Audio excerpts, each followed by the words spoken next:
Let me introduce our next speaker. Super excited about this. I know you guys are excited about this. Hadi Partovi, is the founder of the education nonprofit Code.org, as well as the International Hour of Code campaign. Hadi began his career as a tech entrepreneur and investor. As an entrepreneur, he was on the founding teams of Tellme and iLike. As a tech investor and startup advisor, Hadi's portfolio includes Facebook, Dropbox, and Airbnb. His nonprofit, Code.org, has helped bring computer science to the forefront of education worldwide and is now the leading provider of computer science curriculum and professional development in the U.S. Please put your hands together for Hadi Partovi. Thank you so much. Hi, everybody. Thank you for having me here. It's glad to be here in Ohio. I wanted to start my talk with a little story. I'm going to tell you guys, and my goal is to talk about what I call America's untapped opportunity. Code.org is a nonprofit, and most nonprofits usually talk about a problem that they're trying to solve. We talk about an opportunity that we're trying to unleash in this country. But before I go into that, I want to first tell you my own little personal story, which is about me growing up as a child. Let me see if my clicker works. Oh, I think it's working.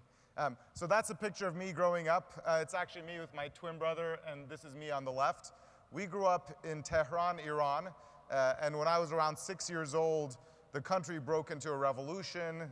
Islamic totalitarian regime took over, and then war broke out with the neighboring Iraq. And my family actually lived really near the main television station, which was a primary bombing target. So I spent most of my childhood basically in a basement hoping our house wouldn't get hit by bombs. And then my life changed one day when my dad brought home a Commodore 64 computer. And he said, here's this computer. It doesn't have any games or apps on it, but here's a book. And if you can read that book and write your own code and make your own games, this is your new toy. And I basically spent my entire childhood learning how to code from this book. And by the time I came to the United States as an immigrant, while my friends in high school were getting jobs bussing tables at restaurants or working at gas stations, I was already basically working as a computer engineer or software programmer at tech companies, and I'm now living what I consider to be the American dream, which has been fantastic. But I would say the American dream has changed quite a lot. It used to be that the American dream was about going out west and building a log cabin or panning for gold. These days, the American dream is entirely around creating things and impacting the world, and that's wrapped tightly with the whole concept of how much is changing in technology around us. So I want to talk, getting back to my own story, to talk about two other kids that are around the same age as when I first got my first computer. This here is Armand. He lives in Washington Park, just north of Harlem, in a very bad neighborhood in New York City. Nobody in his neighborhood gets access to the same kind of initial opportunity my dad gave me when I was young. He's in 5th grade. Here, Rahel is in 9th grade. She lives in the Highline School District, just south of Seattle, just a few miles away from the headquarters of Microsoft or Amazon. And again, that entire school district, none of the schools teach computer science.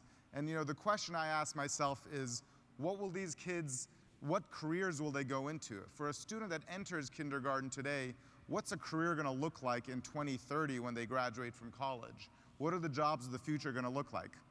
I used to say that unless you want to become a truck driver or flip burgers for a living, you're going to need to learn something about how technology is impacting our world for us.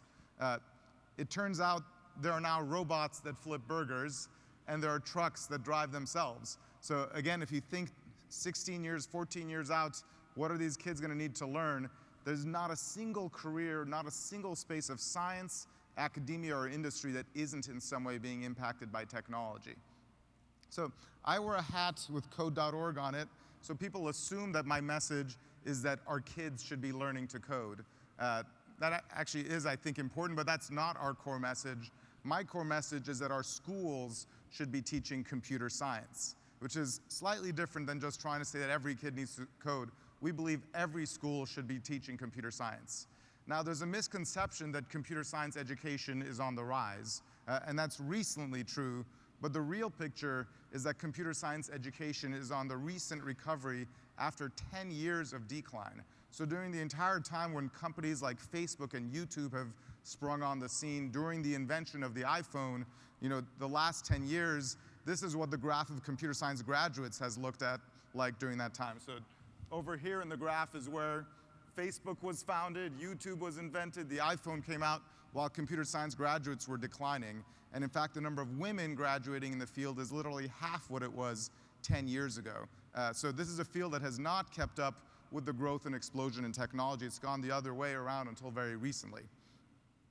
Now, people assume that when we talk about computer science, it's about jobs, and yes, the tech industry is desperately trying to hire computer programmers in California, and that's what this is about. The reality is, every industry is desperately trying to hire computer programmers everywhere. If we look at the picture just here in Ohio, there's currently today 20,415 currently open jobs in the computer industry for people who have either software programming skills, database skills, cybersecurity skills. Meanwhile, there were only 1,000 graduates in computer science last year. So if you consider 20,000 jobs, that adds up to about $2 billion every year of economic opportunity of payrolls that are not being spent in just one state. Now, if you compare the 1,000 computer science graduates from Ohio's universities, if you look at the high school level, only 1,000 students in all of Ohio's high schools took the AP Computer Science exam last year. So that's such a small number when you compare that to these jobs, which also happen to be the best paying jobs in the country. What's worse also is the demographics of the students in this field. In Ohio, among those students, only 18% were girls. And then among those 1,000 high school students taking AP Computer Science, 26 of them were Hispanic, Latino, or Latina, and only 32 of them were African Americans. So that's a total of 58 kids in our underrepresented demographics that we care about that are entering this potential land of opportunity in the American field. This picture is so broken if you consider the best paying jobs in the state, 20,000 of them, and then 58 kids among Black and Hispanic students even taking a course in high school that could lead to those jobs. If you look nationally, the US Bureau of Labor Statistics projects over 1 million open jobs by 2022 in this field, and these are jobs in every single industry and in every single state. What's more is because these are the best paying jobs in the country, a degree in computer science is way more valuable than a college degree in any other field. In fact, if you look at the average lifetime earnings of a high school graduate versus a regular college graduate versus a computer science graduate, the leap from a regular college degree to a computer science degree is almost as big as not even going to college versus going to college. So this is a big financial opportunity for our students, and our schools aren't preparing our kids to go into it. Now, when you hear about this, people assume, okay, this is about STEM. The STEM problem is a big deal. We all hear about the importance of STEM. There's a message that's really important that we don't hear, which is that the STEM problem is in computer science. STEM is a big, broad category of all science, technology, engineering, and math. If you look at all of the jobs in STEM, 71% of all the new jobs are in computing fields, meaning for software engineers, cybersecurity engineers, data analysis, et cetera. And I'm not against the rest of STEM. It's just important to know that this is where the new opportunity is. And the real picture that's a problem is that among university graduates across all STEM fields, only 8% of STEM graduates are in computer science. So that there is the issue, which is that students aren't aware of this. And part of the reason why they're not aware of this is because they aren't introduced to it in K through 12 schools. There's tons of data that shows that if you are introduced to computer science in grades K through 12, you're extremely likely to major in it. And in fact, as a woman, if you're introduced to it in K through 12, you're 10 times more likely to major in it in college. So this is a problem that begins in K through 12.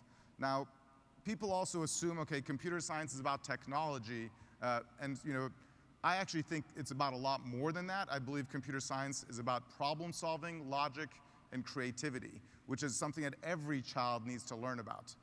Just to give you a little example of why this is how I think, this is a picture of the very first computer. It's from 1943. Back then, as I'm sure you know, computers filled entire roomfuls, and that thing is probably the equivalent of that computer is smaller than my fingernail today. But this is what computers look like. Now, this is a different picture from 1843. 100 years before the first computer was invented, this is the first computer programmer, Ada Lovelace. So she, 100 years before we had any of the technology we had today, started writing in theories and algorithms about how a computer could work and how you could write algorithms and solve problems with computational thinking. And that kind of theoretical problem solving is something that is completely unrelated to the actual day-to-day technology of today or tomorrow or yesterday, and is something that even 100 years before computers existed, mathematicians, scientists could engage in. Now, because of all the jobs in this field, there's this natural gravitation to say this is a vocational field. This is the best way to get the best careers, and if you want to get paid a lot of money or work at a hot tech company, you should go into computer science. So that's actually not the reason I pitch computer science. There's a lot of people who talk about the importance of the jobs, and of course when you have an economy that wants growth and opportunity and equality, that's important. But the reality is computer science is foundational regardless of what job you want to go into. I have 3 topics that I like to show up as things I learned when I was in high school, and if you could raise your hands, how many people here learned about the digestive system when they were in school? Raise your hands. Okay, now how many people here learned about how a light bulb works when you were in school? Okay, good. And then how many people here learned about the Pythagorean theorem, a squared plus b squared equals c squared when you were in school? We all learned this stuff, and we didn't become surgeons or electricians, and I still don't know what I'd use the Pythagorean theorem for in a day-to-day life. But we learn these things because this is just what every student learns to learn about the world around you. These days, it's equally foundational to learn what an algorithm is, how an app works, or how the internet works. These are not sort of these new fads that are about to go away, just like other fads that come and go. These are baked into every part of our lives, and our schools should teach at least the same level of explanation about them.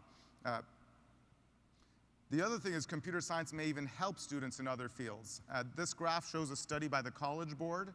It looked at students that had equal scores in math on their SAT or PSAT. So they started at the same level, and then comparing those students who took AP Computer Science and those students who didn't, and the ones who had AP Computer Science, the subsequent year, their grades in calculus, in Calc BC, and in statistics were all ahead of their former peers.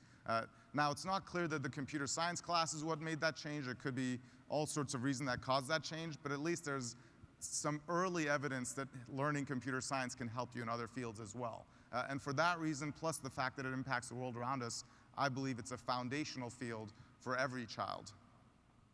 Now, this issue begins in K through 12, and it's an issue that has gone from being sort of a small issue that I used to, 2 years ago when I started doing this, tell people is important. It's now at the point that it's a broadly American issue that people are aware about. In fact, in surveys, 9 out of 10 US parents want their child to study computer science in schools.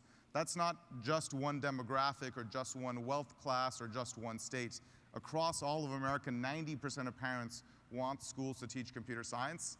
And also today, only 1 out of 4 schools offer a single course in this field. So 75% of our children are going to a school that won't introduce them to the technology and to this foundational critical thinking problem solving field that is impacting the world around us.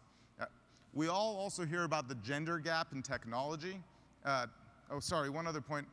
Among K through 12 teachers, which means you, according to surveys, 56% believe computer science not only should be taught, but that it should be required for all students to learn. That, by the way, isn't a message that code.org pushes. We just want every school to offer it.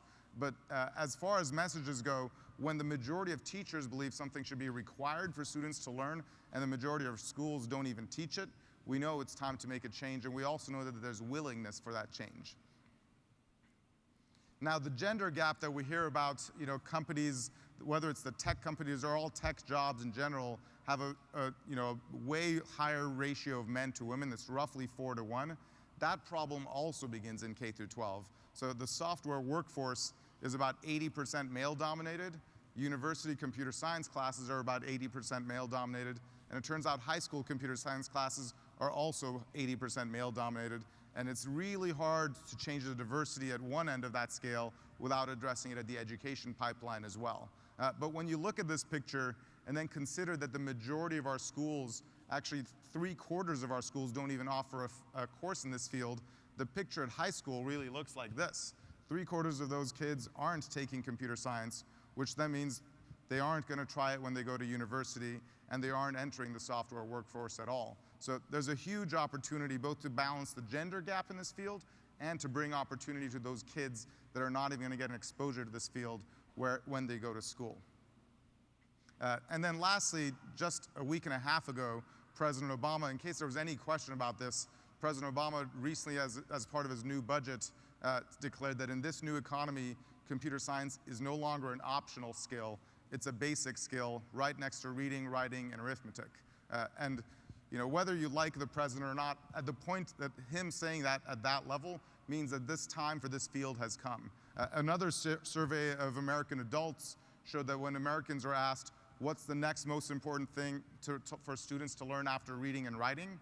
The next thing they said is math, and the right thing they said after math was computer science. So it's number 4, reading, writing, math, computer science. So our country as a whole is gathering around this field, and we want to be teaching this field.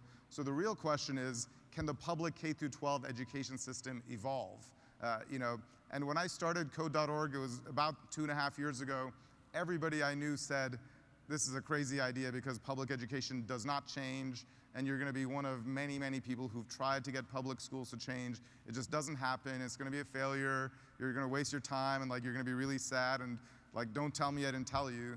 That was basically the message I heard. And I said, you know what? If I don't do this, somebody will, because you can't imagine a world in 50 years that doesn't teach this field. So at some point, something's going to cause it to change.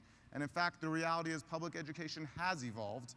If you look at what school does, thousands of years ago, this is how we taught math, with a thing that looked like that I'm sure none of us know how to use that anymore, but everybody knew how to use one of those things, and that was how math class worked. And then only in the last 50 years, every single math class in this country uses a device that didn't exist 100 years ago. And it's not only in every single class, it's required. You couldn't possibly graduate from school in this country without learning how to use this $150 tool that nobody uses outside of school.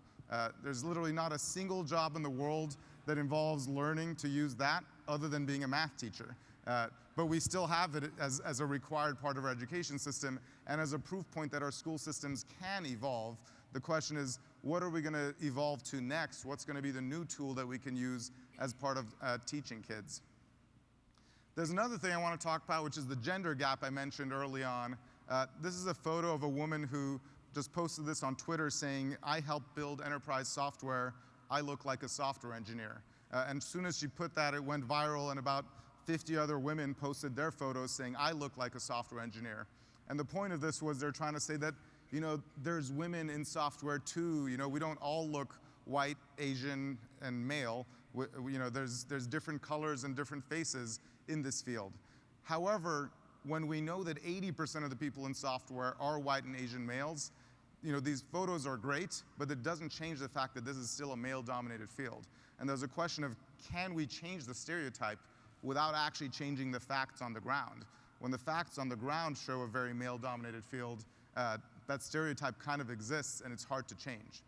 So the goal for Code.org was to get computer science into every school, to get the public education system to evolve, and also to change the stereotype by changing the facts on the ground.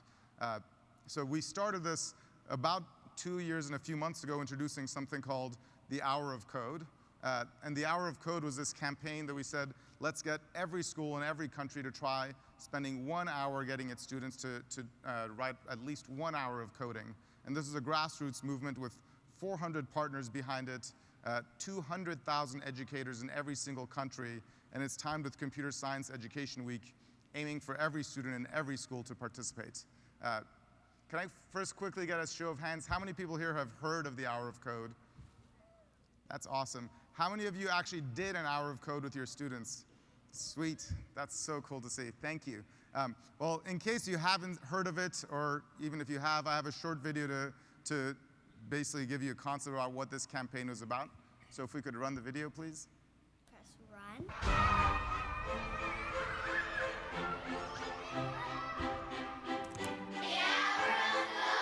This is so cool. Hour of Code. The Hour of Code, todos lo pueden hacer. Ya programé a code. hard cookies. Your teacher says you guys are into it. We are. It's very awesome. Code.org has partnered with 30 public school districts across the country, including New York, Chicago, and Denver, to provide lessons and teacher training in writing. The largest education events in history. Organizers set what they called an ambitious goal of reaching 10 million students this week. Almost 15 million signed up. This week, I'm proud to join the students, teachers, businesses, and nonprofit organizations taking new steps to support computer science in America's schools. I ran an hour of code. It was easy to do. I got it. They've been so excited about it. Oh my gosh, it's working. I did it right. They don't even have to be a computer science engineer. Maybe they want to do something else. But in our world, this is going to be the basis for everything that we do. Move. Semicolon.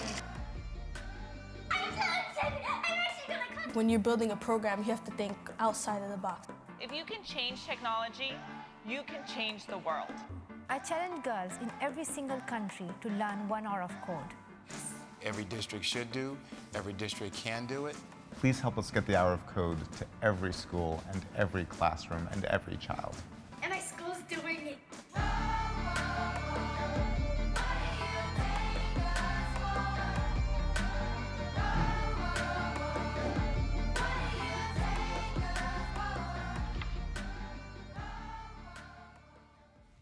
So, thank you. So we put that video out about 6 months ago, leading up to this year's hour, or last year's Hour of Code campaign in December. We had just hit around 110 million students having done the Hour of Code. And it's been an incredible experience for us having so many teachers behind this movement. My clicker isn't working again.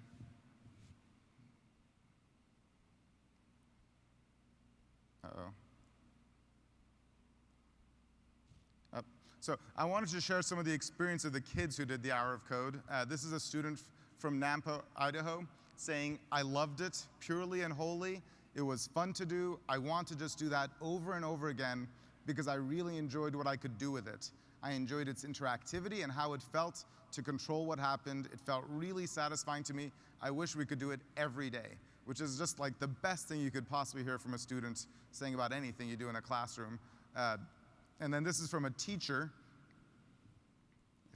if it works. The highlight of the week for me was seeing the pride and excitement on the faces of some of my first graders when they successfully created animations and drawings by actually writing lines of code. Never in my wildest dreams did I think I would be teaching coding to first graders. And this was here in Ohio. And then here's another person from a student from Panama City in Florida saying, "Silly to say this, but doing code is the funnest thing I've ever done," which is just a fantastic thing to hear from students. And we regularly hear from teachers that their students don't want to go to recess because they want to continue coding, which is just such a different experience than you have with most things you do in the classroom. And then lastly, a teacher in Brooklyn saying, "Our students are asking us to have 1 hour every week." And this is probably the most important, which is going beyond 1 hour to actually learning the way you learn a real field. I was pulling these sort of testimonials up for my team to show at our end of year meeting, and then I wanted to show something about the international breadth of this campaign, and I randomly clicked on our map just saying, I want to find something international. My first click, I discovered this one, which was awesome. I looked in Africa and I picked that one little star in Namibia, and it said, "Our event will not only be part of the Global Hour of Code, but it's an extended feasibility study to include these materials, incorporate them into the Namibian national curriculum," which is phenomenal. I mean, as a personal story, just the idea of having started something as a little idea up from our little group up in Seattle to now have people in Namibia we've never heard of thinking about changing their national curriculum is extremely rewarding, but it also shows an example of something. This is a case in education where the US is leading the world. Usually we get all these sort of studies about how we're behind all these other countries, and in the OECD countries, whatever that means,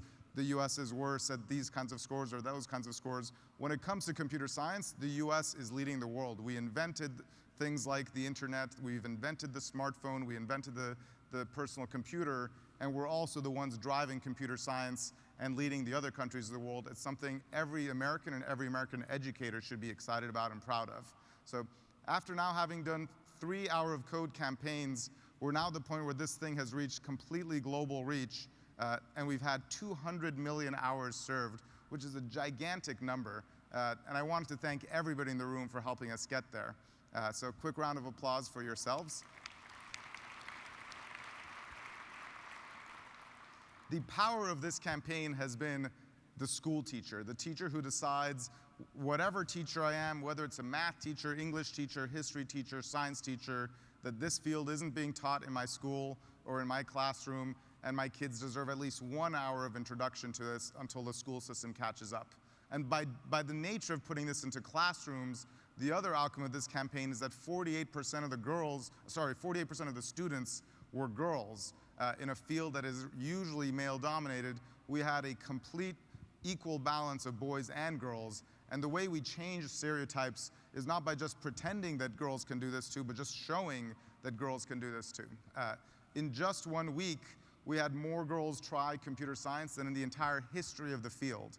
So a huge thank you to all of you again for changing the demographics of who participates in computer science.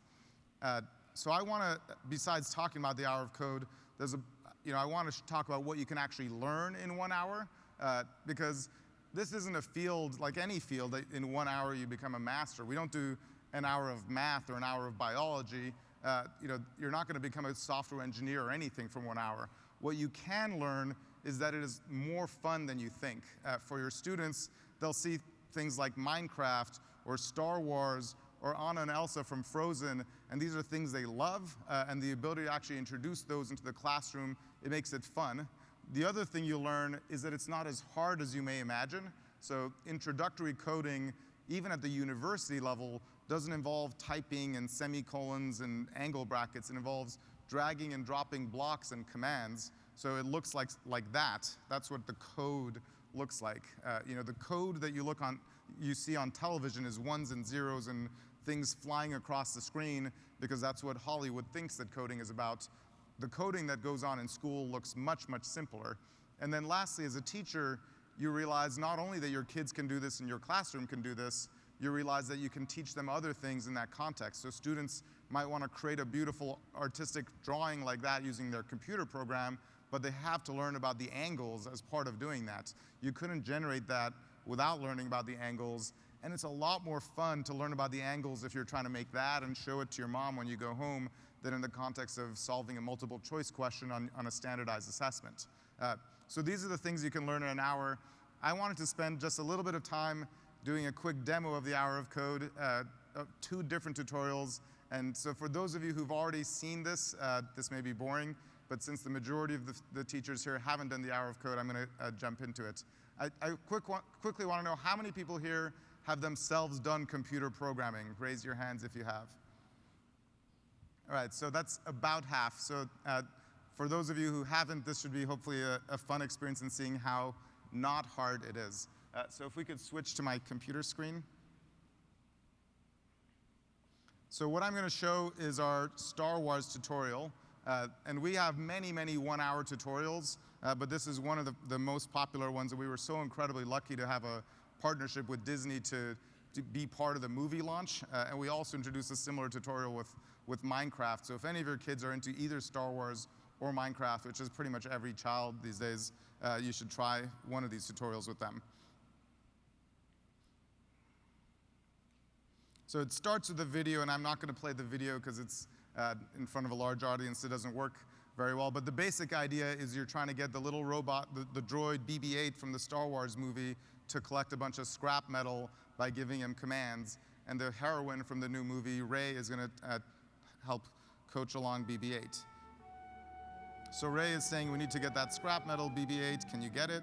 So this here is BB-8, and this is his target. And there's some beautiful Star Wars music in the background. So here's your code. It says, when run, move right. And so you need to give BB-8 more commands than that, so you're going to give him a second move right command. So now when I hit the run button, BB-8 is going to take 2 steps to the right. Woohoo! So basically, that was the easiest coding you could possibly do. And it says you just wrote 2 lines of code.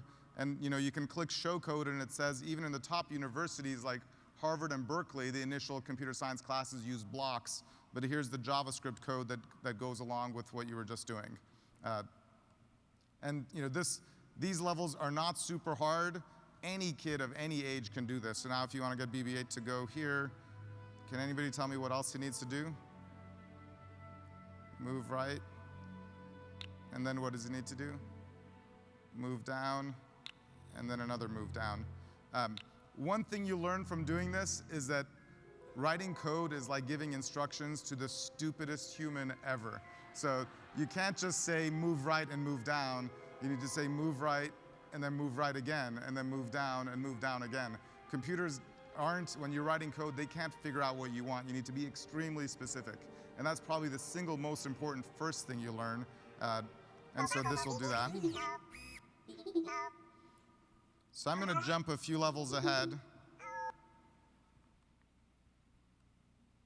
So what we get to from doing very simple things is then you can add interactivity using something called event handlers. And event handlers are how a computer receives input and you tell it what to do when something else happens. Like what should happen when the mouse gets clicked or when somebody types. So the events we're going to have here have to do with the arrows. So there's these arrows that you can deal with. And I'm going to say when the up arrow is clicked, I'm going to make R2-D2 go down. And when the down arrow is clicked, he's going to go up because I'm a student and I want to mess around. And when the left arrow gets clicked, I'm going to make him go right. And when the right arrow gets clicked, I'm going to make him go left. So now we have backwards R2-D2. So this is how he goes down. That's how he goes up. This is really hard, by the way.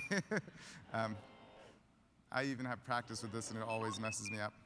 But anyway, so you can write a little thing where you're controlling R2-D2 to move around to get all the little rebel pilots. So the speed at which you can build something like that is so entertaining and engaging and rewarding, but it's still extremely simple. But just through these 15 levels, at the 15th level of this, you can build a much more complicated program. And I'm going to try to do something a little bit more complicated than that. So this says what should happen when we start. You can choose your field. So I'm going to choose it to be the Hoth ice planet. And I'm going to set a grid map. And I'm going to set the droid to be R2-D2, but he's going to be super fast because everybody likes R2-D2 to be fast. And we can run and see what that looks like, but he doesn't really do anything yet. But then we can have the same kind of things that you do where you say, when the up arrow is pressed, make R2-D2 go up. And when the down arrow is pressed, make R2-D2 go down. When the left arrow is pressed, I'll make him go left. This is kind of boring because we just did this, sorry. And when the right arrow is pressed. But then we can do something more exciting. I want to add some other players in the field. So we're going to add a stormtrooper. And actually, I'll do that twice. So there'll be 2 stormtroopers when we start this, and they're going to try to get R2-D2. So now they're trying to get him, and he's super fast, and he can run away. But then we can also have events that happen when R2-D2 is hit by a stormtrooper. So we can say, when R2-D2 gets a stormtrooper, we could do different things. So for example, when that happens, we can play a sound. So I'm going to play, every time R2-D2 touches a stormtrooper, he's going to play a random R2-D2 sound. And then we can also add score. So we can have R2-D2 lose points. Although kids really like to get points, so I'm going to actually make him get points. So technically, when R2-D2 runs into a stormtrooper, he should lose points, but let's have him gain points. So we'll add points. And then kids really like to get lots of points, so instead of just getting 10 points, we'll have him get 1,000 points every time he gets a stormtrooper. Kids love the more zeros on these things. Like, we need to get a 10,000 in there, too, just for the ones who want that. And then this is one of the most exciting things. After R2-D2 gets 1 stormtrooper, we're going to add 2 new stormtroopers for each one that he runs into to the field. And this very quickly gets kind of chaotic because, as you know, if you keep doubling things, they keep growing. So now here's a really simple game I've made. And you can hit run, and R2-D2 is being chased by these stormtroopers, but if he bumps into one of them, you get more stormtroopers showing up.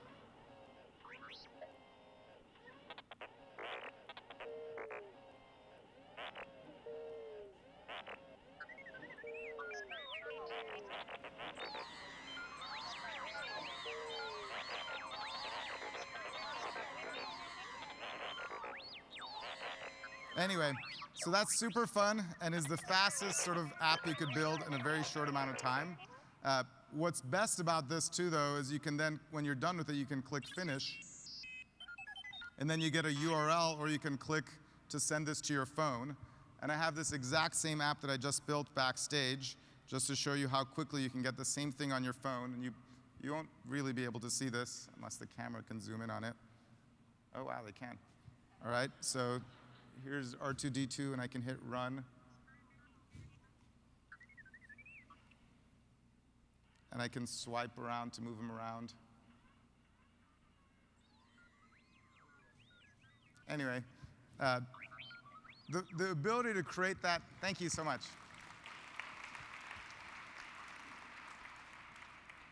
If you haven't tried something like that in your classroom, it so changes not just your students' views on being creators, but also your own view of what you as a teacher can be teaching. So computer science is this field. No American needs to be told that technology is changing our world. You know, we keep hearing that technology is changing our world. It's like, no duh. Like, we see everything is changing every 2 years. But everybody has this sense of it's moving too fast for us to keep up with it. And you know, it's hard to keep up with things as they're changing. The idea that our school system isn't helping our kids keep up with it for when they're going to graduate is something everybody wants to solve, but we're all a little bit afraid of it. And the whole point of what you saw there is to show that this is something, no matter what age a student is, they can start engaging with it. And these kids have no stereotypes of who this is for and who can't do it or who can do it. The younger you go, it's just like playing to them, and learning anything is easy when you're young. And I can promise from all the students in the writings we've got, kids love this stuff, and it's a lot more engaging to them than the average thing that they're doing in school and being asked to do. And every one of you as teachers can at least try for 1 hour for teaching this stuff in your classroom. If we could go back to the slides. So the real question for us hasn't been about getting this into 1 hour in a classroom. It's for what happens beyond that first hour. How do we get students and schools to teach it longer than that? And my clicker's not working again. So the real question has been, what comes after 1 hour of code? You know, an hour of code is enough to break the stereotype, to get the kids excited, to get teachers to realize that they can participate in this. But you know, if you had only 1 hour of math, you then have this issue of, all right, what's next? Like, I got my 1 hour done, I learned 2 + 2 = 4, but you're still quite far from really learning this field. So for us, our goal as a nonprofit predominantly is about getting schools to introduce full computer science programs in their classrooms. Excuse me, R2-D2's beeping in my pocket. Super distracting. All right. So I want to get back to the story of the 2 kids that I was talking about earlier. So this here, Rahel, in partnership with Code.org, her high school, and in fact her entire district, is now teaching computer science. So every single high school in Highline School District is now teaching computer science thanks to our work, not just as 1 hour courses, but as full year courses. And she's enrolled in our introductory course. You know, her goal in life is to be a doctor, but she's well aware that medicine is changing incredibly because of technology, and she's learning computer science just to stay up to speed with that, because she knows the medicine and the tools of the future are going to be different than the ones she'll learn in school. Armand's teacher, a 5th grade teacher, decided to try the hour of code with her classroom. The kids loved it so much that she went off and used our full 20-hour tutorial and gave them many, many weeks of learning this stuff, and they liked it so much that then she became a teacher trainer for her entire school and got every classroom in the elementary school learning, and now in fact is helping train other teachers in the New York City area. Armand, he's still in 5th grade, so when he grows up he wants to be a Navy SEAL, but his backup plan, if that doesn't work out now, is to be a computer programmer. So we wish him both luck, good luck on both of those ambitions. So in just 2.5 years of this happening, it's basically been 2.5 years since the first hour of code started, we've built a massive movement worldwide around changing the public education system. Over 100 school districts in this country have embraced computer science, including all of the largest school districts: New York City, Los Angeles, Chicago, Miami, Las Vegas, Houston, San Francisco, and most recently Oakland. All of them have said, we're going to put this field into every high school. Many of them have already completed that work. Broward County Schools, which is the 6th largest school district in the country, every high school teaches computer science.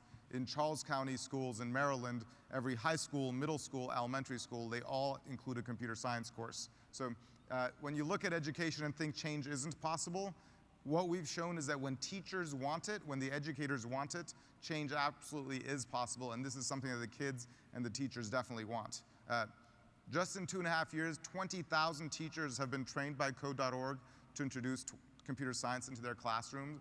Over 85% of them are female, and over 10% of the entire student population in grades K through 8 has begun coding, not just for an hour of code, but getting enrolled in a longer course beyond that. And of those students, 43% are girls, which is still not 50-50, but is still way, way better than where we were before. We've also had 18 states change graduation policies in just the last 2.5 years to recognize computer science as counting towards math or science graduation requirements, and Ohio is one of those states. And then lastly, 7 countries have declared nationwide curriculum rollout plans, and those aren't the 7 countries you'd think. They're not, China or India or Japan. They're the UK, Australia, Saudi Arabia, Argentina, and Italy, and hopefully soon Namibia, depending on that thing I saw on the map. So this is something that is definitely happening, and all that has happened in just 2.5 years. And then last week, President Obama said, for our country, this is going to be something we all want to have. So there's a question people ask me of how can they get involved. Computer science has now become the fastest spreading course in public education. And in fact, the schools that do offer it see record enrollment by students. When I was going through school, computer science was the geekiest thing you could possibly do. You'd have to hide if you were doing it. You didn't want other kids to know that this is something you were going to be getting into. And like most schools didn't teach it, and only the super nerdy kids got into it. At this point, in the schools that teach AP Computer Science, just in the last 3 years, enrollment has basically grown more than double. It's grown 150% increase. So that looks like a great graph of growth. The problem is if you look at the numbers on the left of the graph, if you can read those, we went from 20,000 high school students a year to 50,000 high school students a year. This is a country that has 16 million high school students. The reason those numbers are so small is because 95% of America's high schools don't teach AP Computer Science. So 95% of the kids would like to participate in that fast-growing thing. That's the students enrolling, but the schools aren't catching up yet to actually teach this course. So for the first time ever also, diversity is improving. This is the AP Computer Science is historically the least diverse AP class, and in fact, it is still the least diverse AP class, but it's been improving for the last 2 years for the first time after 10 years of steadily hurting in diversity. But we still have a very long way to go, because when this course that leads to the best opportunities in the country is only available in 5% of our schools, 95% of our schools need to get around to figuring out how they teach it. And this is if there's one picture you remember, it should be this one, which is that 9 out of 10 of your parents want their child to study computer science, and the majority of our schools don't teach it. So I want to go through just some quick how-tos about what you all as teachers or as school leaders or administrators could do to help, particularly in Ohio. So where you can go to help, if you visit code.org, there's a teach button. The URL that can jump there is code.org/teach, but if you visit our website, that's how to find it. If you're an elementary school teacher, we have workshops in every single state and all the major cities that are one-day workshops that are enough to learn not just about how to do that little Star Wars thing I showed you, but how to get 20 hours of activities like that include screen time activities, but also unplugged activities that are away from the screen that teach the same concepts and reinforce them in sort of a classroom setting. These are one-day workshops. There's no charge to attend them. They're literally rated the best PD ever by over 80% of the teachers attending them, saying that they've never been to better PD before. And over 20,000 teachers have gone through these workshops, so we've gotten quite good at doing these things. There's three folks in Ohio that I wanted to call out, Dr. Gary Greenberg, who's here, and I'm not sure if Nigamant or Ann are here as well. There are 3 facilitators for these workshops, and they themselves have been training teachers throughout Ohio to introduce this course, and they get rave reviews. One of the reviews, for example, from one of their teachers saying, "This workshop was great. I had no idea about any coding prior to yesterday. It made it user-friendly and less threatening and intimidating." And this is for elementary school teachers. So no matter where you are in Ohio, there should be a workshop near you. If you're in middle school or high school, it's not as easy to do because a 3rd grade teacher can just put this in their classroom. They don't need the school district to decide what happens in your 3rd grade classroom. But if you want to introduce a high school class, it needs to have a district course code, and then the principal needs to put something in the master schedule to have 1 hour a day if you want to have a year-long course. But the first thing to do if you haven't done it in your school is have an hour of code so that the kids get engaged, see the interests, so you as a teacher realize that there is some passion around this, and to show your administrator that this is possible. 1 out of 3 schools in the entire country have done the hour of code, so the other 2/3 can get along and do it too. And then besides asking your administration, you can use our curriculum or inquire about a district-wide partnership. Code.org basically works at the district level to get school districts to adopt computer science. Now, over 100 school districts across the country are working with us on this. In the state of Iowa, a lady named Jenna Garcia is here in the audience, and she's been our regional manager, and we're in partnership with many of the districts in Ohio. So if you belong to any of the school districts on that list, you already have a partnership with Code.org. We're looking for teachers in schools from these districts who want to go through a professional development program to become a computer science teacher in their school. Especially if you're a high school teacher, it doesn't matter whether you're a math teacher, a science teacher, an English teacher, a history teacher. If you have a passion for this stuff, we'll go through a roughly 120-hour PD program to get you to be able to then teach a full year-long course, and we'll provide the support to help you do that. We've had thousands of teachers go through this and successfully add computer science to their school's curriculum. If you're in a school district that isn't up there, then reach out to your administration and try to get them to get in touch with Jenna to help expand this field in this state. Just to give you a sense of just in the last 2 years of doing this, what's happened in Ohio, earlier on I showed the picture of how there's 20,000 jobs in Ohio in this field, currently open jobs, and only 1,000 students in Ohio's high schools taking AP computer science. In just 2.5 years, we've trained 500 new CS teachers just in this state throughout grades K through 12. And now we have 25,000 new students studying computer science, mostly in grades K through 5. And the reason it's mostly in grades K through 5 is because that's where it's been the easiest to spread this stuff. But that means as those 25,000 students graduate and get into middle school and high school, they're going to be expecting for this learning to continue, and we need our middle schools and high schools to be ready for them as they grow up. And they are for sure going to be filling those 20,000 open jobs and creating more jobs, which is really exciting. So again, if you want to know how to get involved with this, if you go to code.org and click the Teach button, that's how you can find all the information regardless of what grade level you're at. That's pretty much all I had to say about this topic. I want to also say lastly, this has been an amazing community effort for me and an incredible worldwide movement. I started code.org basically 2.5 years ago with not very much of a plan, just thinking that this is something that should happen. And there's been an incredible outpouring of support from educators, from parents, from nonprofits, from all the other folks in computer science, and from a lot of companies that wanted to donate to us to help us support us. So for everybody who's been supporting this work, but especially to the teachers, because none of this would have been possible without you, I wanted to say a word of thanks. So thank you very much.